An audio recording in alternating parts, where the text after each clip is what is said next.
Right ఇక details చూస్తే కాళేశ్వరంపై CBI విచారణకు తెలంగాణ సర్కార్ ఆమోదం తెలపడంపై బీఆర్ఎస్ మండిపడుతోంది. ఎవరెన్ని కుట్రలు చేసినా ఎదుర్కొంటామని తేల్చి చెబుతోంది. భారతీయ జనతా పార్టీ, కాంగ్రెస్ కావాలని కాళేశ్వరంపై కుట్ర జల్లే ప్రయత్నం చేస్తున్నారని బీఆర్ఎస్ నేతలు విమర్శించారు.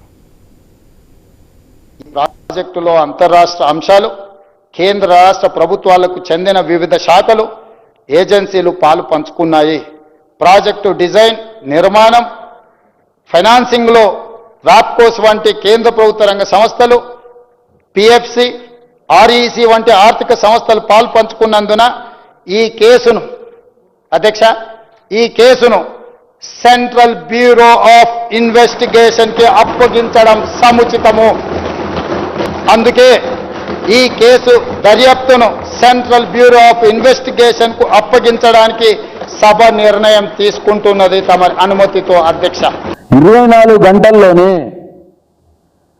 బీజేపీకి అనుబంధ సంస్థ అన్న రేవంత్ రెడ్డి సిబిఐని కాళేశ్వరం మీద సిబిఐకి ఎందుకు ఇచ్చినావు? మోడీ మాట్లాడిండా నీతోటి? మోడీ చెప్పిండా? లేకపోతే చంద్రబాబు నాయుడు చెప్పిండా సిబిఐ మని? లేకపోతే అవకాశమే లేదు కదా. 24 గంటల క్రితం నువ్వు బీజేపీ అనుబంధ సంస్థ సిబిఐ అన్నోడివి.